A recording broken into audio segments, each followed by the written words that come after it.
Vamos a abrir nuestras Biblias en el libro de Efesios, en el capítulo 5, y vamos a leer nuevamente esta porción que hemos estado estudiando al encarar el tema que estamos desarrollando y que esta es una continuación sobre la felicidad en el matrimonio.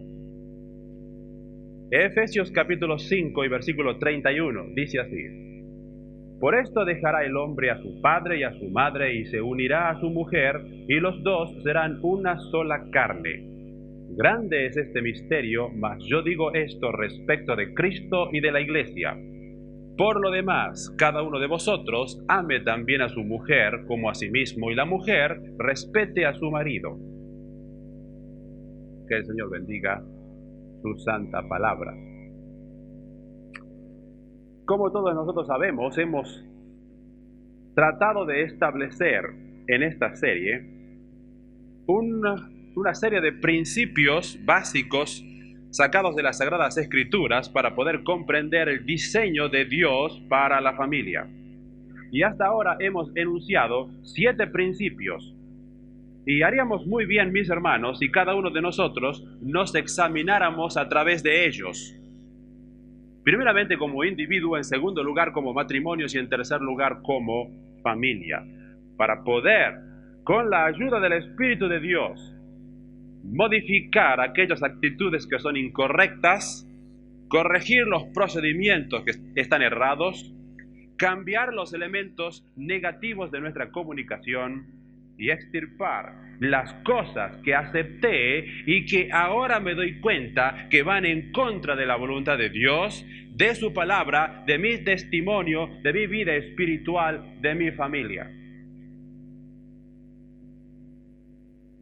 El porqué de mi problema, de mi frustración, de mi fracaso, de mi insatisfacción o infelicidad, puede ser, en primer lugar, el desconocimiento de los principios de la palabra de Dios. En segundo lugar, la falta de aplicación en mi vida.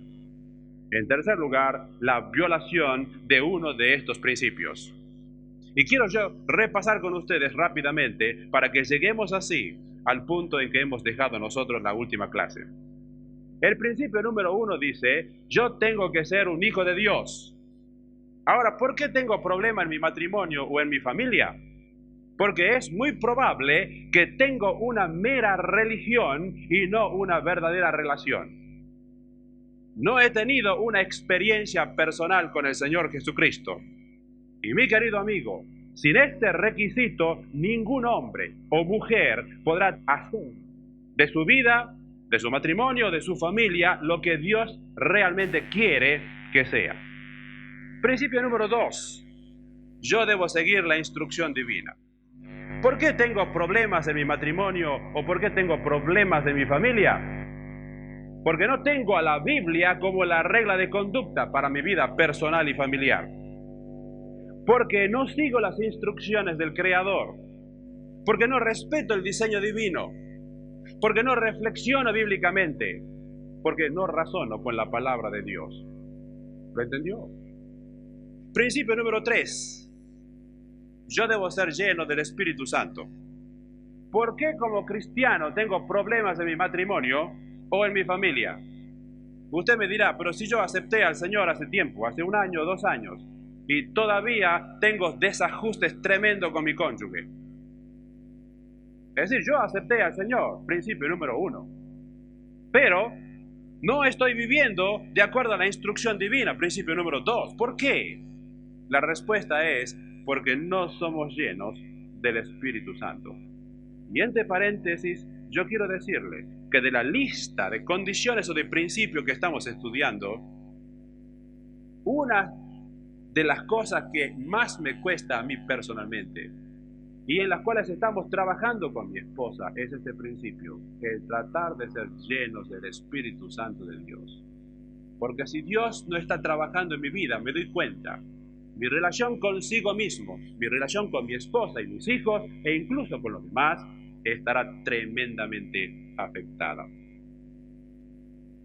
Si yo no soy lleno con el Espíritu Santo, no voy a poder tener los 3 resultados que hemos mencionado en Efesios.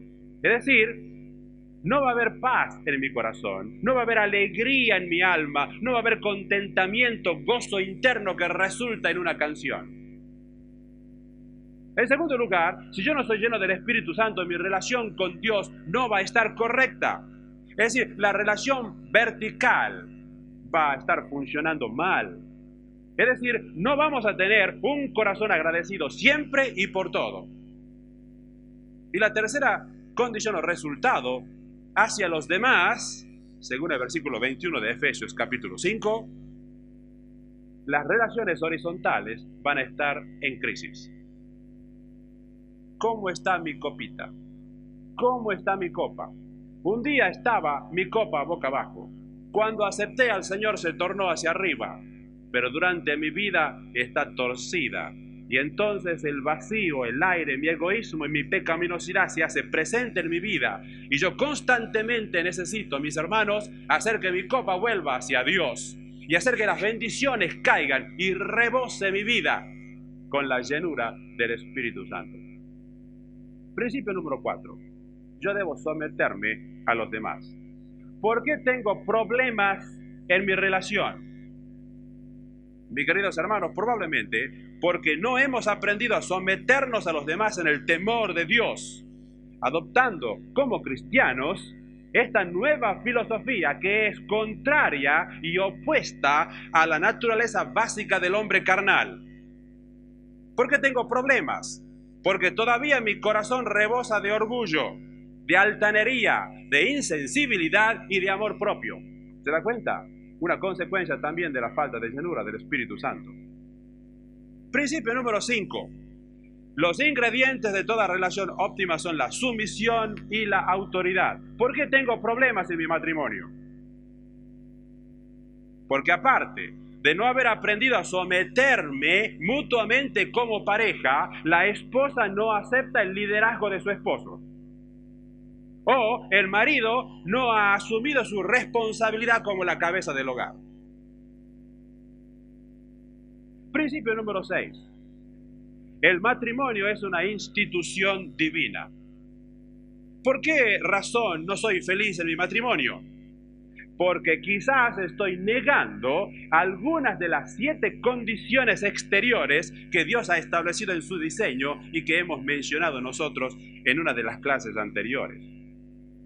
Por ejemplo, el Señor dice el matrimonio es una institución divina. Y yo estoy diciendo con mis hechos, aunque muchas veces no lo digo con mis palabras, lo digo con mis hechos, el matrimonio es una mera ceremonia religiosa. Otros dicen, el matrimonio es nada más que la legalización de una relación física. Algunos dicen incluso, el matrimonio es la legalización de la prostitución. Otros dicen, el matrimonio es un pedazo de papel que se guarda en el registro civil y se acabó el asunto. Número 2. El Señor dice, es un acto divino. En cambio, yo digo, es un mero acuerdo entre 2 personas de diferente sexo y nada más. Número 3. Es una relación más fuerte e íntima que la de los padres y los hijos. Sin embargo, yo escucho más la sugerencia de mi mamá que la de mi esposo. ¿Se dan cuenta?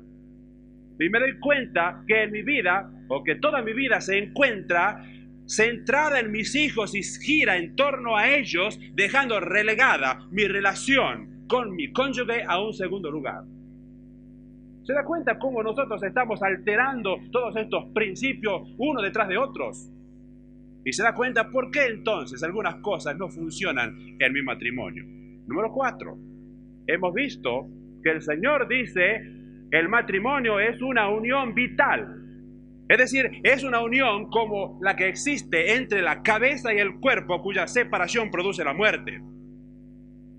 Pero el hombre dice, como yo no puedo resistir humillaciones, a la primera de cambio con mi cónyuge tomo las ropas, dejo la casa y me mando a mudar. Tan fácilmente. Y Dios dice, es una unión vital. Y nosotros decimos, es una unión esporádica. En quinto lugar, Dios dice es una unión tripartita, cuerpo, alma y espíritu. Pero para mí, dice el hombre, la parte más atractiva y más interesante es la cama, es el sexo, es la relación física, eso de la unión psicológica y espiritual para mañana. Ni la entiendo, ni me importa, ni me interesa tampoco. Y resulta que cuando van a la cama se dan cuenta que todo lo demás tiene un peso tan tremendo que lo físico no se puede gozar, ni se puede llegar realmente a la culminación como Dios lo ha diseñado para nosotros. En sexto lugar, Dios dice que el matrimonio es un complemento armonioso.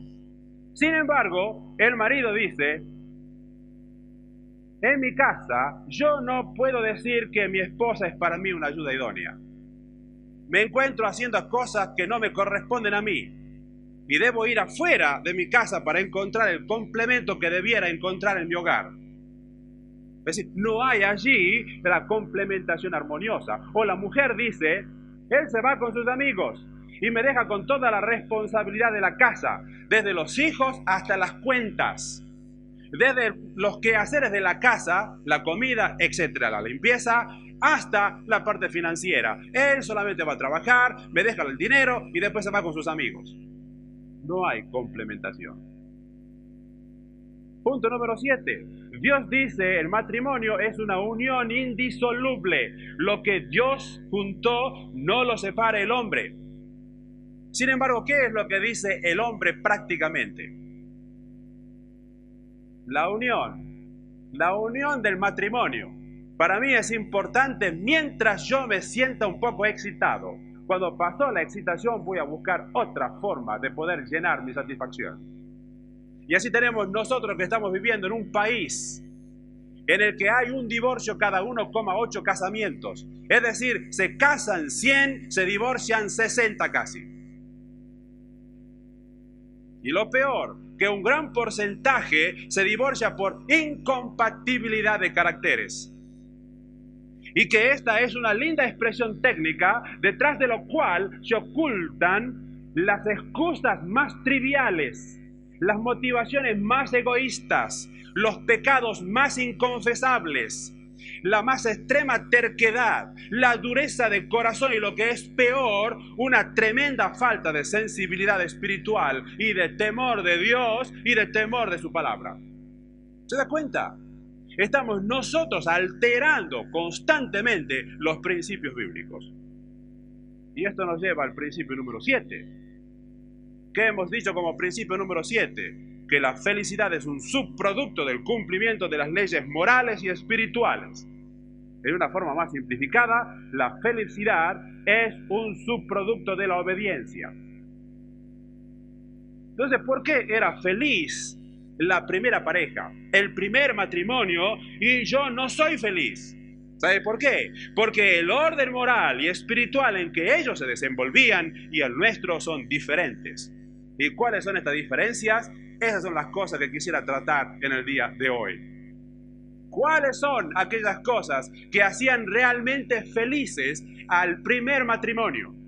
¿Cuáles son las cosas que hacían que este primer matrimonio se sintiera realizado y cumpliendo realmente con el rol con que Dios los había creado? Y yo quisiera completar grandemente esta parte, al menos tocando algunos puntos de los cuales ya hemos visto algunos. Detectamos nosotros que en el Edén había varias condiciones básicas que hacían de aquella pareja un matrimonio feliz. Y recuerde, en primer lugar, es porque había allí amor. Segundo, porque había complementación. Tercero, porque había pureza. Cuarto, porque había comunión. Quinto, porque no había temor, enojo o autorrechazo. Sexto, porque había una comunicación ideal. Y vamos a repasarlo ahora juntos. Y quiero repetir, mis queridos hermanos, estos principios para que se graben en sus corazones y en mi corazón también. Porque estamos viviendo en una sociedad donde estamos bombardeados con principios humanísticos y ateístas que no tienen nada que ver con los principios de la palabra de Dios. Y entonces usted se encuentra haciendo cosas porque los demás lo hacen. Entonces, como los demás lo hacen, yo también lo hago. Entonces pasa como si fuera una cosa normal, sin pensar que estamos violando la palabra de Dios. Consecuentemente, estamos nosotros sufriendo la infelicidad por alterar los principios y reglas de la palabra de Dios. Entonces, ¿qué es lo que hacía feliz el matrimonio primero de Adán y Eva? En primer lugar, había un amor único y completo. Recuerden. Único porque en el corazón, en la mente y en la vida de Adán no había literalmente ninguna otra mujer aparte de Eva. Y yo conozco algunos varones, algunos hombres que van al trabajo y miran a sus compañeras y las toquetean y andan detrás de ellas y ponen en su mente un montón de pensamientos que después alteran sus relaciones con su esposa. De manera que el primer punto, era feliz aquella primera pareja porque había un amor único y un amor completo. Segundo lugar, había complementación. Génesis 2:18 dice, le haré ayuda idónea para él. Y esto, recuerde, usted sugiere dos cosas. Primero, una correspondencia mutua. La idea de complementar o suplementar lo incompleto. Todo lo que la naturaleza de Adán demandaba para su realización total, física, intelectual y socialmente, estaba incluido en la expresión ayuda idónea. Allá había un complemento perfecto. Es decir, Eva complementaba a Adán, Adán complementaba a Eva. Pero además está el concepto del reconocimiento de las diferencias, porque no es en las áreas de las similaridades, sino más bien en las diferencias, contrastes y disparidades donde se cosechan los beneficios realmente en el matrimonio. Así que en primer lugar, un amor único completo. En segundo lugar, una complementación, correspondencia y reconocimiento de las diferencias. Tercer lugar, pureza. Y hemos visto nosotros, mis hermanos, que esto involucra dos áreas. Primero, la pureza mental. ¿Por qué? Porque la infidelidad generalmente no comienza con la acción, sino en el terreno del pensamiento. Y por esto es que Cristo declaró en Mateo 5 y el versículo 28, que si alguno mira a alguna mujer para codiciarla, ya pecó en su corazón. Es decir, es aquí en la mente donde debe comenzar la pureza. Y mis queridos hermanos, varones especialmente, cuídese por favor del bombardeo de las revistas pornográficas en el trabajo. Cuídese por favor de la televisión y de la televisión con esos canales especiales que pone en la mente de usted un montón de basura. Y después usted la está rumiando allí y está afectando su corazón, su vida espiritual y su relación con su esposa. Hágame el favor. Y después involucra la pureza física. Santiago 1, 14, 15 dice que la concupiscencia después que ha concebido da a luz el pecado. Todo comienza en la mente, pero después de la mente pasa a los hechos. El pensamiento baja al corazón, nuestras manos, nuestros pies y nuestros cuerpos para pecar. Así es que este pecado del adulterio está haciendo estragos en nuestro país y en el mundo entero, e incluso está entrando en la misma iglesia. Y quiero decirle, mis hermanos, que la infidelidad provoca resentimientos y deja heridas muy profundas que no se borran por el resto de la vida. Y yo conozco matrimonios en donde ha existido la infidelidad y la relación nunca volvió a ser la que era en un principio. Por favor, no caiga en la impureza mental y menos en la impureza física en su matrimonio. Cuarto lugar, no había temor ni ansiedad en la primera pareja. Es decir, la primera pareja se caracterizaba porque en primer lugar había amor único y completo. En segundo lugar, había complementación, correspondencia y reconocimiento de las diferencias. En tercer lugar, había pureza mental y física también. En cuarto lugar, no había temor ni ansiedad. Y usted me dice, ¿pero qué tiene que ver esto con la felicidad de mi matrimonio? Yo tengo muchos problemas en mi vida y usted me viene a hablar de temor. ¿Qué es eso? Mis queridos, el temor es uno de los problemas emocionales más comunes que acosa a los componentes del matrimonio, aunque algunas veces ellos no se den cuenta. Usted debe recordar que el temor fue la primera emoción negativa que encontramos en la Biblia después que el pecado entró en el corazón de Adán y Eva. Y venga conmigo a Génesis, el capítulo 3. Génesis, capítulo 3 y el versículo 6 dice así: y vio la mujer que el árbol era bueno para comer, que era agradable a los ojos y árbol codiciable para alcanzar la sabiduría. Y tomó de su fruto y comió, y dio también a su marido, el cual comió así como ella. Recuerde que hasta este punto Adán y Eva eran un matrimonio feliz y completo. Pero mire lo que sucede acá. Versículo 7. Entonces fueron abiertos los ojos de ambos y conocieron que estaban desnudos. Entonces cosieron hojas de higuera y se hicieron delantales. Versículo 8. Y oyeron la voz de Jehová Dios que se paseaba en el huerto al aire del día. Y el hombre y su mujer se escondieron de la presencia de Jehová Dios entre los árboles del huerto.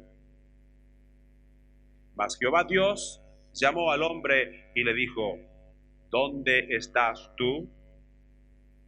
Y él respondió: oí tu voz en el huerto y tuve, ¿qué cosa?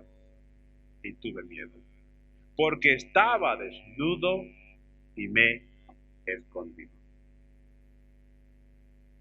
Fíjese usted, la primera emoción negativa en el primer matrimonio fue el temor. Por primera vez el hombre tuvo temor de aquel Dios que lo había hecho y que lo amaba con todo su ser. Y desde entonces hasta hoy el temor ha actuado como un destructor emocional.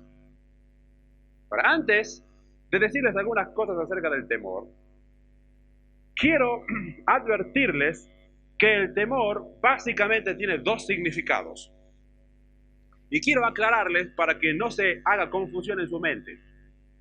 En primer lugar, tenemos nosotros lo que en las Escrituras se llama el temor de Dios, que puede calificarse como reverencia, reconocimiento de la majestad, del poder y de la santidad de Dios. Este temor es un temor reverencial. Salmo, el capítulo 34 y el versículo 9. Fíjese lo que dice allí. Salmo 34, 9. Temed a Jehová vosotros sus santos, pues nada falta a los que le temen. Capítulo 112, Salmo 112 y el versículo 1. Dice así: bienaventurado el hombre que teme a Jehová y en sus mandamientos se deleita en gran manera. Quiero advertirle, mis hermanos, que este temor no es miedo. Este realmente es un temor reverencial hacia Dios. Y en el Antiguo Testamento se usa algunas veces para referirse a la ley de Dios como el temor de Jehová. Es decir, los judíos tenían que andar de acuerdo al temor de Jehová, o sea, de acuerdo a la ley de Dios. Y en el Nuevo Testamento es la fuerza que ayuda al creyente a andar rectamente. Por ejemplo, Hechos capítulo 9. Fíjese lo que dice allí. En Hechos, el capítulo 9 y el versículo 31. Hechos, capítulo 9, versículo 31 dice así: entonces las iglesias tenían paz por toda Judea, Galilea y Samaria, y eran edificadas, andando en el temor del Señor y se acrecentaban fortalecidas por el Espíritu Santo. Aquí el temor de Jehová no es miedo. Es ese temor reverencial que hace que un hombre, una mujer, ande rectamente para la gloria de Dios aquí en la vida. Segunda Corintios capítulo 7. Segunda Corintios, el capítulo 7, fíjese lo que dice el versículo 1. Así que, amados, puesto que tenemos tales promesas, limpiémonos de toda contaminación de carne y de espíritu, perfeccionando la santidad en el temor de Dios. Este no es miedo. En el temor de Dios, de acuerdo a la palabra de Dios, de acuerdo a sus principios, en el temor de Dios. Y en otras partes, este temor es un sinónimo de respeto filial. Por ejemplo, en Romanos, el capítulo 8. Romanos, capítulo 8 y el versículo 15. Dice así: pues no habéis recibido el espíritu de esclavitud para estar otra vez en temor. Este es el temor negativo. Sino que habéis recibido el espíritu de adopción por el cual clamamos Abba Padre. ¿Se da cuenta? Usted ha dejado el espíritu de miedo, el espíritu de temor que lo esclavizaba. Esa es la parte negativa. Para tener ¿qué? El temor de Jehová, es la relación que tenemos como hijo, producida por la adopción, y por el cual nosotros, cuando nos allegamos a Dios, le decimos Padre, Padre mío, Padre nuestro. Una relación filial. Allí no hay miedo. Es la misma relación que existe en un padre con su hijo, cuando las relaciones son óptimas. No es que el hijo debe temer, tenerle miedo a su padre. Esa es la parte negativa. Debe tener ese temor reverencial, que es un respeto filial hacia su padre, ¿entiende? Pero la segunda significación de la palabra temor, que en el original es terror, viene de phobos. Y de allí viene quizás hidrofobia y otras palabras. Y tiene la idea de huida, de fuga, evasión, escape. Es el acto de huir de la justicia. Esa es la significación de la palabra phobos. ¿Y qué es lo que causa la huida? Mi hermano, lo que causa la huida es el miedo, es el espanto y es el terror. De manera que este temor es una emoción humana que resulta del antagonismo de los hombres o del temor a un peligro que se acerca y puede ser una fuerza negativa y destructiva. Y mis queridos, yo quisiera muy brevemente explicarles el temor y su significación. Y para eso me voy a referir a dos versículos claves que quiero que ustedes lo anoten en su mente. El primero se encuentra en Proverbios, el capítulo 28. Fíjese lo que dice allí. Capítulo 28 y versículo 1. Dice así: huye el impío sin que nadie lo persiga, mas el justo está confiado como un león. ¿Qué le parece? Huye el impío sin que nadie lo persiga. De manera que este versículo contrasta dos cosas. Primero, el impío, o sea, aquel que hace lo malo, y tenemos aquí nosotros la maldad práctica personificada. Está contrastada con el justo, o sea, el que hace lo correcto, el que hace el bien, o sea, la representación de la justicia práctica. Ahora fíjese usted, el impío huye, es una acción. ¿Por causa de qué? De su maldad. ¿Y cuál es su actitud? Su actitud es miedo, espanto y terror. De manera que el impío ahora está contrastado con el justo. Y el justo, dice acá, está confiado. Actitud. Confiado porque moralmente está correcto. Confiado como un león. ¿Entiende? De manera que aquí lo que se contrasta es la actitud del impío con la actitud del justo. Y la actitud del impío es el temor, la actitud del justo es la confianza y la seguridad. Ahora usted me dice, entonces, ¿por qué huye el impío? Bueno, al menos por tres cosas. Anote. En primer lugar, huye por falta de arrepentimiento. Levíticos capítulo 26. Levíticos, el capítulo 26 y el versículo 14, dice así: pero si no me oyereis, ni hiciereis todos estos mis mandamientos, y si desdeñareis mis decretos y vuestra alma menospreciare mis estatutos, no ejecutando todos mis mandamientos e invalidando mi pacto, yo también haré con vosotros esto: enviaré sobre vosotros terror, aquí está la palabra, extenuación y calentura, que consuman los ojos y atormenten el alma, y sembraréis en vano vuestra semilla, porque vuestros enemigos la comerán. Pondré mi rostro contra vosotros, y seréis heridos delante de vuestros enemigos, y los que os aborrecen se enseñorearán de vosotros, y huiréis sin que haya quien os persiga. ¿Leyó usted esto?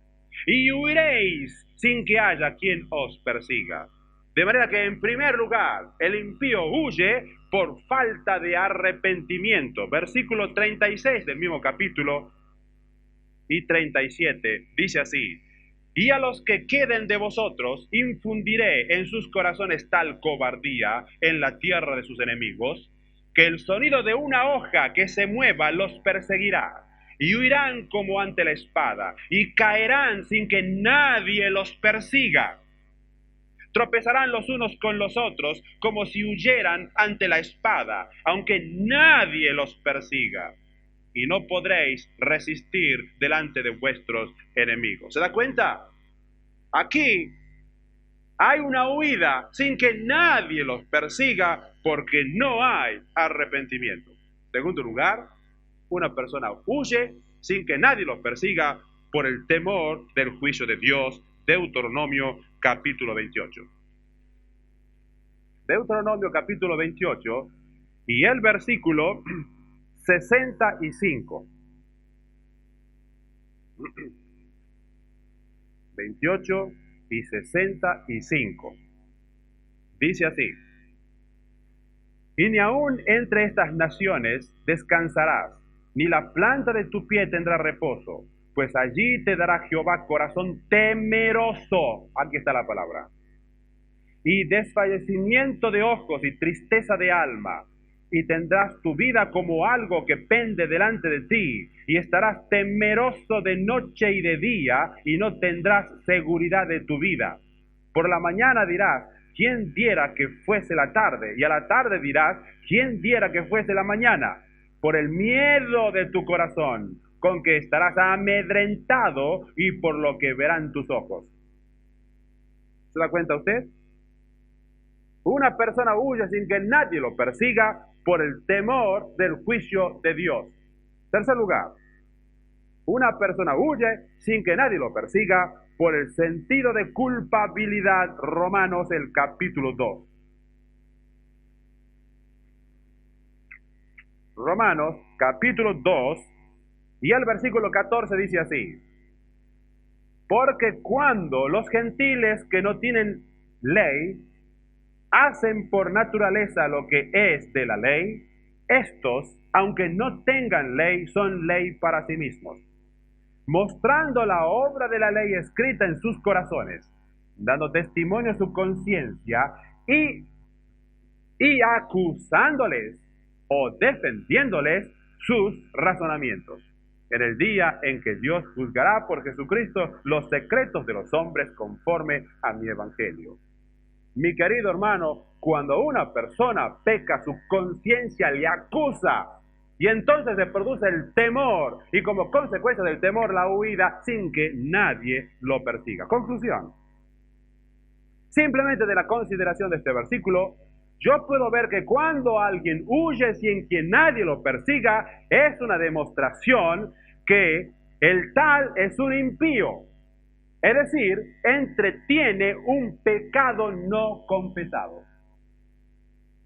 ¿Se da cuenta? O yo puedo decir también que el que tiene temor en su corazón es porque tiene o alberga un pecado no confesado.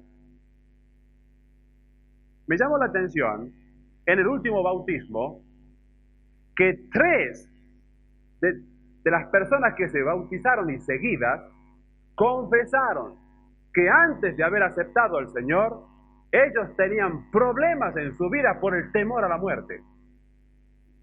Ahora, yo no sé si es eso lo que le está sucediendo a usted, pero si usted tiene temor a la muerte, o temor a pasar debajo de una escalera, o temor cuando ve un gato negro, ¿no es cierto?, o temor cuando se va a bañar, hay alguna cosa que no está bien por allí.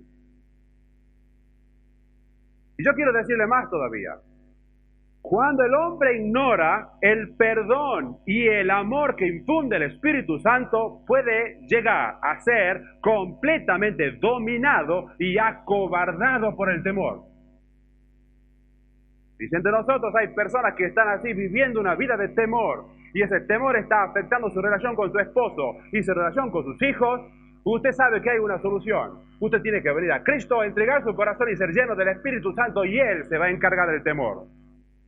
Y el segundo versículo que quiero compartir con ustedes es el de 1 Juan, capítulo 4, y el versículo 18, que dice así: En el amor no hay temor, sino que el perfecto amor echa fuera el temor, porque el temor lleva en sí castigo, de donde el que teme no ha sido perfeccionado en el amor. Yo quiero que usted en su casa lea y relea este versículo. Pero simplemente y en forma resumida quiero decirles esto. Aquí, en la balanza de nuestras emociones, tenemos 2 productos. Ahora, imagínese por un momento una balanza. Y en uno de los platillos usted coloca el amor. En otro de los platillos usted coloca el temor. Ahí están las 2 cosas. Amor, temor. Esto es lo que hay en su vida emocional. Esto es lo que hay en mi vida emocional. Amor, temor. Dice la Biblia: en el amor no hay temor. Cuando usted en este platillo pone amor, se va afuera el temor. ¿Se dio cuenta? Cuando usted pone temor, se va el amor. De manera que, de acuerdo a las Escrituras, la presencia del temor significa falta de amor. Aquí dice: en el amor no hay temor, porque el perfecto amor echa fuera el temor. Cuando existe un amor sincero y genuino, no puede existir el temor. ¿Por qué? Porque el que teme el juicio está evidenciando su falta de madurez en el amor, así lo dice la Biblia. Y mis queridos, aquí en este versículo está escondido una fantástica verdad que completa nuestra comprensión de Proverbios capítulo 28 y el versículo 1. ¿Por qué? Porque en Proverbios 28:1 nosotros aprendimos que la persona impía es temerosa. Eso es lo que nos dice, ¿no es cierto? Porque el impío huye sin que nadie lo persiga. De manera que la persona impía tiene temor, o el que tiene temor es una persona impía. Pero aquí aprendemos acerca del pecado específico por el cual esa persona que teme es culpado. ¿Y sabe cuál es el pecado? Es falta de amor. De manera que el impío huye sin que nadie los persiga porque hay un pecado en su corazón. Y la consecuencia de que huye es que hay falta de amor. ¿Por qué entonces teme? Porque no hay amor. Y esto lo dice la palabra de Dios. Conclusión: cuanto más temor incite a una persona a huir, tanto menos amor albergará en su corazón. Y mis queridos, no son tantos los esporádicos actos desamorados, sino los frecuentes y persistentes actitudes, faltas de amor, que hace que un sentido de juicio nos avasalle el corazón. Fíjese usted que los desórdenes emocionales prolongados que afectan el centro emotivo de una persona eventualmente terminan afectando la salud de nuestro cuerpo. Macmillan, que es un destacado médico, escribió un libro que se titula Ninguna de estas enfermedades. Y allí este doctor menciona 51 enfermedades que la gente contrae al provocárselas a sí mismos por una crisis emocional. De manera que usted puede comprender entonces lo que se dice, que un 65 a un 80% de las enfermedades son emocionalmente inducidas. ¿Para qué cosas pueden producir el temor? Yo pienso que en nuestra sociedad, una de las cosas que puede producir el temor es el acelerado pulso de la vida moderna. Vivimos siempre en tensión, que esta reunión, que ir al trabajo, que hacer esto, que manejar en el freeway, todo es con una tensión constante, produce temor. También puede producir temor la disminución de las fuentes de seguridad. Es decir, estamos en el trabajo y no sabemos si nos van a dar layoff o no. Ya está. ¿Y qué es lo que sucede? Ansiedad en el corazón, temor. Y vamos a trabajar con temor. Y venimos a nuestra casa con temor. Y entonces tratamos a nuestra esposa con ese temor y también a nuestros hijos. Pero también puede producir temor el ambiente competitivo de las ciudades. Usted ahora tiene que conseguir un trabajo y tiene que hacer el trabajo y bien. Y muchas veces entramos allí y tenemos temor, porque lo que tenemos que hacer tiene que salir bien, perfecto, si es posible. ¿Todo eso qué causa? Temor en el corazón. ¿Qué otra cosa puede causar temor? El enfrentarse a cosas nuevas o diferentes. Temor. Usted sabe que acá un instituto hizo una encuesta para ver las cosas que producían temor. Y creo que en esa lista, no sé exactamente, hay como más de 20 causas principales por las cuales todas las personas tienen temor. Y algunas tienen temor, por ejemplo, de viajar en un auto.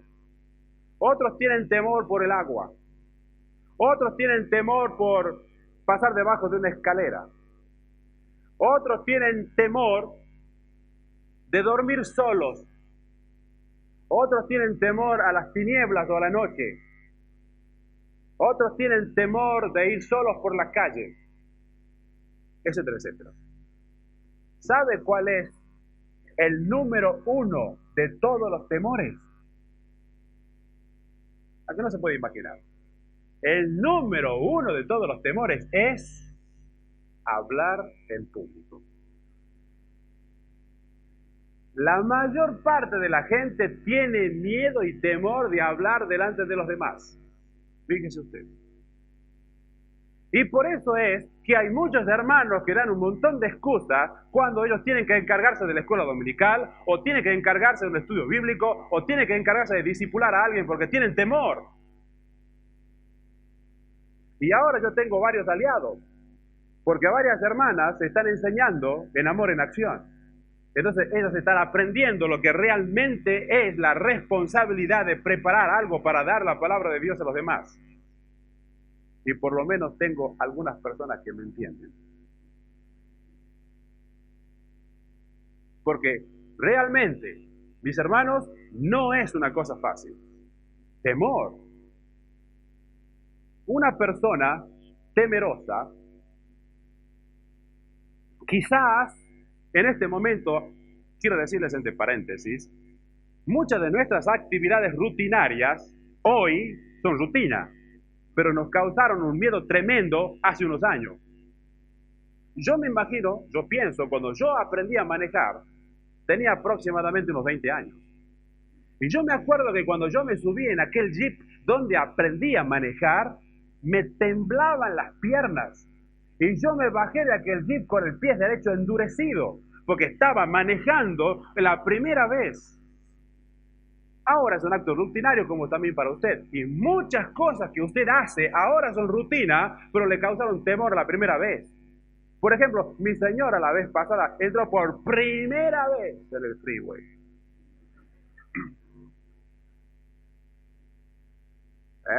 ¿Por qué? Porque nos da temor algunas cosas y las tenemos que hacer algunas veces hasta que realmente nosotros nos sentimos confortables. Pero el temor negativo, mis hermanos, a la que nos estamos refiriendo, es un temor que hace que las personas se inhiba a sí mismo y puede llegar a inhibirla a la persona vocacionalmente, socialmente, educacionalmente y aún sexualmente. Y además, las personas temerosas desarrollan una notable habilidad para hallar excusas por las cosas que no pueden hacer. Entonces se acostumbran a no hacer nada. ¿Por qué? Porque para todo hay una excusa muy bonita, que no lo puedo hacer. Pero en el fondo, si se estudia el problema, es porque tiene temor. Fíjese usted que el temor afecta a nuestro hogar.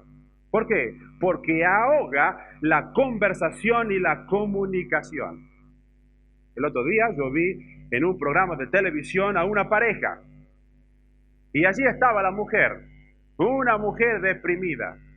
Y ella decía que se sentía mal, y que se sentía insegura, y que se sentía deprimida y desorientada porque su esposo nunca le había dicho que la quería. Bueno, ¿cuándo se le preguntó a él, un hombre de más de 55 años, ¿por qué usted no expresa su amor y su cariño para su esposa? ¿Sabe lo que dijo él? Dice, porque yo estoy muy preocupado por nuestros problemas económicos y porque tengo temor de mi seguridad y estabilidad para el futuro. Y yo reconozco que esto me inhibe para expresar mis sentimientos. ¿Se da cuenta? Justo lo que estamos hablando. El temor de su futuro, el temor de su trabajo, hacía que él se cerrara en sí mismo y no expresara sus sentimientos para con su cónyuge, y se producía allí una falta de comunicación, afectando a la otra persona, deprimiéndola, ¿no es cierto? Y haciendo que se sienta insegura y desorientada. Pero quiero decirles también que el temor impide a muchos padres disciplinar a sus hijos. Ustedes saben que la mayoría de nosotros sabemos lo que dice 1 Corintios capítulo 15, versículo 33, que las malas compañías o las malas conversaciones, como dice la Biblia, corrompen las buenas costumbres. Pero algunos padres tienen miedo de decir no a sus hijos adolescentes cuando tienen compañía con hijos inconversos o malos. ¿Por qué? Porque la niña no se me vaya a ofender y no se me vaya a ir de la casa. Temor para disciplinar. Mi querido, ¿cuál es la solución para el temor? Considere que el temor, la preocupación y la ansiedad son un pecado delante de Dios. Romanos capítulo 14. Romanos, el capítulo 14 y el versículo 23. Dice así: pero el que duda sobre lo que come es condenado porque no lo hace con fe, y todo lo que no proviene de fe es pecado. Y muchas veces la falta de habilidad o de ejercicio de sus dones o de trabajo en la obra del Señor es una falta de fe. Porque usted no se larga a hacer lo que tiene que hacer. Usted no quiere compartir el evangelio con los demás. Usted no quiere discipular a los nuevos creyentes. Usted no quiere hablar en el estudio bíblico. Usted no quiere hacer estas cosas para el Señor porque tiene temor, porque no confía en Dios. Y en última instancia es una falta de fe. Aquí lo dice la palabra. Confiese que ese es un pecado delante de Dios. Confiéselo a Él y pida que le quite este hábito y le ayude realmente a glorificar su nombre. En quinto lugar, ¿por qué la primera pareja era feliz? Hemos dicho ya nosotros que la primera pareja era feliz porque tenían un amor único y completo. En segundo lugar, eran felices porque había complementación, identidad mutua. En tercer lugar, porque había pureza mental y física. En cuarto lugar, porque no había temor ni ansiedad. En quinto lugar, porque no había enojo, hostilidad y amargura. Vamos a ir a Génesis, capítulo 4. Génesis, el capítulo 4. Fíjese lo que dice allí la palabra de Dios en el versículo 3. Y aconteció andando el tiempo que Caín trajo del fruto de la tierra una ofrenda a Jehová. Y Abel trajo también de los primogénitos de sus ovejas, de lo más gordo de ellas. Y miró Jehová con agrado a Abel y a su ofrenda, pero no miró con agrado a Caín y a la ofrenda suya. Y se ensañó Caín en gran manera, y decayó su semblante. Entonces Jehová dijo a Caín: ¿por qué te has ensañado? ¿Y por qué ha decaído tu semblante? Si bien hicieres, no serás enaltecido, y si no hicieres bien, el pecado está a la puerta. Con todo esto a ti será tu deseo, y tú te enseñorearás de él. Otro de los pecados inmediatos casi a la caída es el enojo. El primero fue el temor, el segundo, el enojo. Fíjese aquí el resultado. Caín, cuando Dios vio que favoreció a su hermano Abel, en primer lugar se ensañó. Y usted me dice, ¿por qué es ensañarse? Si usted va al diccionario, usted va a ver que ensañarse significa irritarse o enfurecerse por aumentar deliberadamente la gravedad del delito o de la falta. Así que en primer lugar se ensañó, se irritó, se enfureció. En segundo lugar, decayó su semblante. Aquí tenemos el hombre que viene a su casa con toda la cara caída. Tercer lugar, se levantó contra su hermano Abel y lo mató. Mis queridos hermanos, los psicólogos dicen que más del 80% de los matrimonios del día de hoy muestran una predisposición a problemas originados en el enojo. Y el enojo es una fuerza oculta que circula dentro de muchas personas que ni siquiera se dan cuenta de su influencia. ¿Qué es el enojo? El enojo, de acuerdo al diccionario, es un movimiento del ánimo que suscita ira contra una persona. Eso es enojo. Es molestia, es pesar, es enfado. Y yo quiero decirles que cuando nosotros hablamos de enojo, incluimos las diversas formas de amargura, venganza, resentimiento, belicosidad y otras formas de hostilidad. Y quiero decirles algo más. No hay nada, escuche esto, no hay nada que desintegre más la relación matrimonial, ni otra emoción que arruine más la vida familiar, ni otra fuerza que cause más destrucción en la vida psicológica de los hijos que el enojo. Yo pienso que el Señor, Dios, creó el hogar para que fuera el puerto de refugio contra las hostilidades del mundo. ¿No es cierto? Para que cuando usted vaya afuera, al trabajo o a sus actividades, vuelva de nuevo a su puerto de refugio, a su hogar, donde todo es amor, donde es paz, donde es gozo, donde la familia y los hijos pudieran refugiarse de la inclemencia y de la realidad egoísta del mundo exterior. Pero ¿sabe una cosa?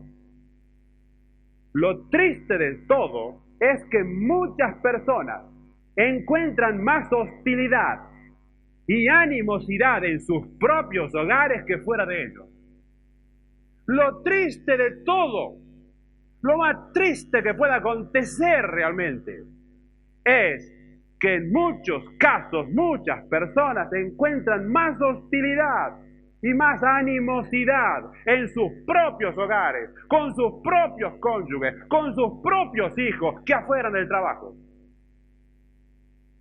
Y en vez de tener que volver del trabajo, donde todo es hostilidad y tensión, a su hogar, donde todo debe ser calma, paz y felicidad, se encuentra allí la tensión, allí la hostilidad, allí la animosidad. Y entonces usted vive constantemente con esa tensión emocional que lo irrita y hace que se derrumben las paredes de la comunicación y la felicidad en el hogar.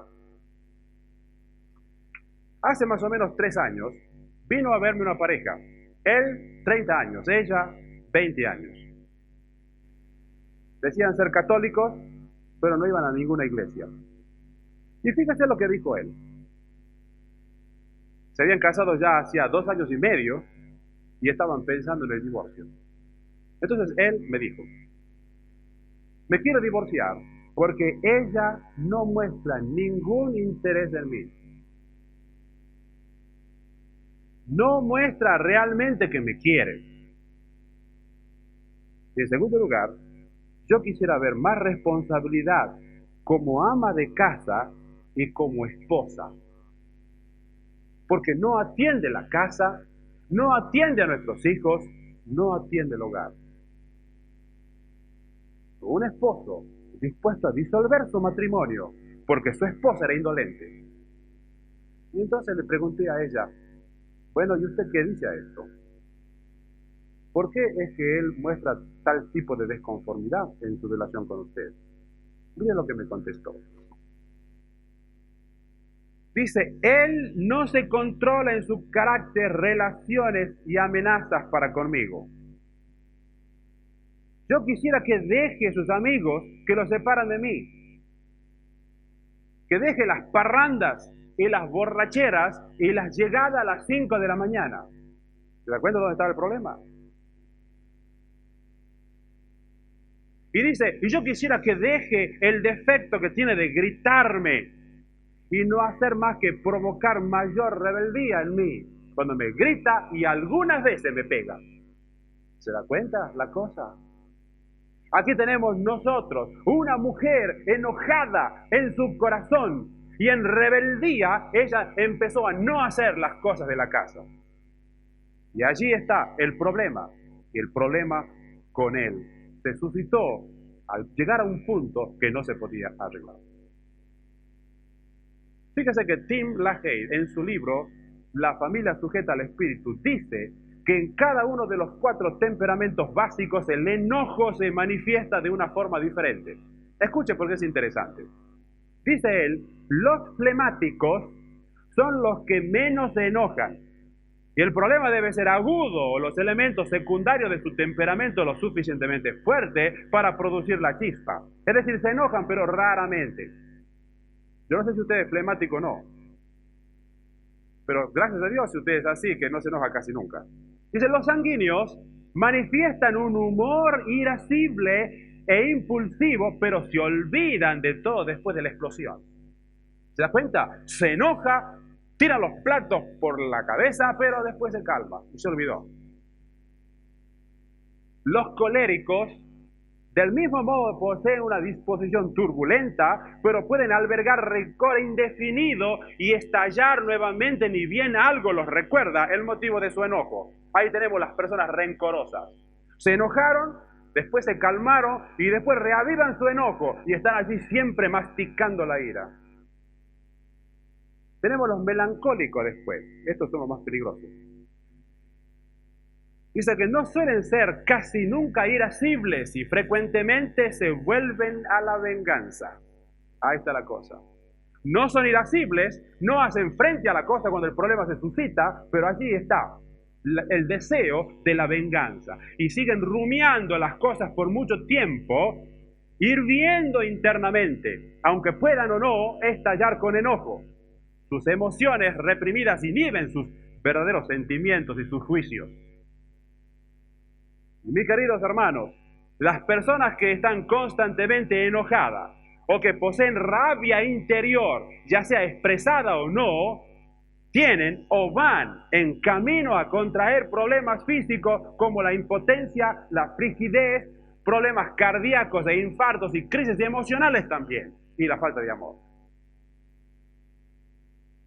Ahora usted me dice, ¿y cómo puedo, Daniel, vencer este enojo. Si este enojo es el que está causando problemas en mi hogar, este enojo es el que me está causando problemas de relación con mi esposa, este enojo es el que me hace que yo tenga problemas con mis hijos, ¿cómo voy a solucionar el asunto? Efesios, capítulo 4 y el versículo 26. Fíjese lo que dice la palabra de Dios. Airaos, pero no pequéis. No se ponga el sol sobre vuestro enojo, ni deis lugar al diablo. Fíjese que aquí esta porción bíblica deja entrever el hecho de que puede haber una indignación justa. Y esta es generalmente la que se siente a favor de otros y de una forma desinteresada. Pero el tipo de enojo que experimenta la mayoría de la gente, que produce la tensión en el matrimonio y la desarmonía en la familia, es aquel enojo que es egoísta y orgulloso. Ahí está el problema. Cuando usted se enoja y detrás del enojo está el egoísmo y el orgullo.